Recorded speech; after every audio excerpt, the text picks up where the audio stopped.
manatra ny araba Douglas Tokova amin'ity takarivan'ny zoma mahafinaritra zoma farany volana febroary ihany keo dia manasanao ampanajana anaraka ny fampahalalam-baovao hatramin'ny farany fiafaranan'ny fivoriana teny anivon'ny anteny mera-pirenena teny eo ihany koa ny fanokevitra politika samihafa ary ny zavaniseho trangam-piarahamonina teny nanosana teny no entina amintsika amin'ity takariva ity ny farana tamin'ny fomba ofisialy androany tokoa ny fivoriana manokana voalohany no tanterahana teny anivon'ny anteny mera-pirenena tanterahandreo mpikambana eo anivon'izany androm-panjakana izany ihany keo fotoana izay nolazany tondran'ny filohany izany androm-panjakana izany fanazavana makasika indrindra ny tsy fikazahoan-kevitra eo amin'ny samy solombavam-bahoaka saingy nambarany nefa fa adidin'izy ireo ary andraikiny ihany keo ny mitady vahaolana entina andaminana izany lapan'ny demokrasia ary lapan'ny fifanankalozan-kevitra ny anteny mera-pirenena ary tsy voatery mitovy hevitra ny rehetra kanefa raha mijery ny tombontsoa amin'ny vahoaka sy mpifidy dia adidin'ny solombavam-bahoaka ny mifandamina hoy ramatoa Kristina Razanamasoa manoloana ny trangany tsy fifankazahoana samihafa teo anivon'ny anteny mera-pirenena tao anatin'ity fivoriana manokana ny anteny mera-pirenena ity ny fantoka tamin'ny fifidianana ny mpikambana amin'ny bromaharitra sy ny voameran'ny anteny mera-pirenena ny landinika izay nataon'ny anteny mera-pirenena tamin'ity fivoriana manokana nanomboka tamin'ny 20 febroary lasa teo ity ary ny farany androany mikasika ny fangatahana amin'ny famerenana amin'ny fifidianana amin'ny bromaharitra ny anteny mera-pirenena noho ny mbola tsy fisian'ny fitsipika anatiny dia manana ny ambara ny filohan'ny anteny mera-pirenena araka ny voalazako teo hoe voafehin'ny landinika izay ka ny fandiniana fitsipika anatiny tsy tao anatin'ny landinika iny dia any amin'ny fivoriana ara-potoana ny jerena ny fitsipika anatiny fa kosa no tsongaina tao anatin'ny fitsipika anatiny dia izay andalana mahakasika ny fifidianana ihany fa tsy hijery aniny hoe fitsipika anatiny ray manontolo iny na azahoana tsiny be zay zavatra izay fa nefa kosa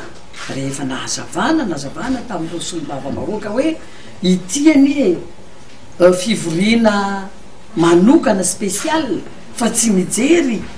fitsipika anatiny isika amin'izao fa juste le fitsipika anatiny mahakasika ihany ny fifidianana dia novakina ireo volavolana fitsipika anatiny mahakasika ny fifidianana reo dia arehefa voadinika dia niroso tamin'ny fifidianana ka iveriko fa ny famerenana ny fifidianana dia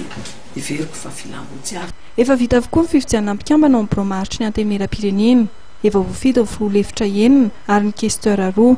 efa voavidy ihany koa ny mpitarika amin'ny voamera samihafa mbola banga kosa nefa ny toerana ho an'ny mpanohitra ny toerany dia miandry azy io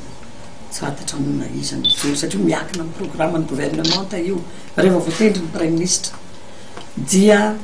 aneo izy zany ilaza izy ahafantatra ilay programmany dia eo zany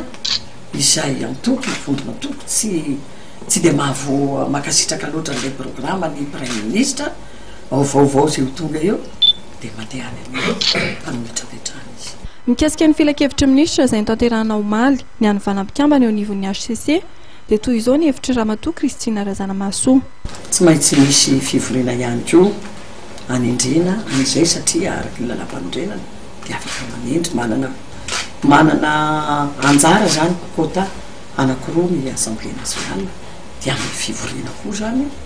na fivoriana tsy ara-potoana fivoriana ara-potoana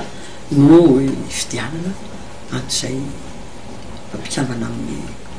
fitsarana avy lalam-pandrenana tohatry anteny mera-pirenena zay ny mpikambana eo anivon'ny HCC izay avy amin'ny anjaran'ny anteny mera-pirenena dia nilaza ramatoa Kristina Razanamasoa fa tsy maintsy amin'ny alalan'ny fifidianana fa tsy hevitra tokona vondrona tokony ho anindren'ny solombavam-bahoaka izany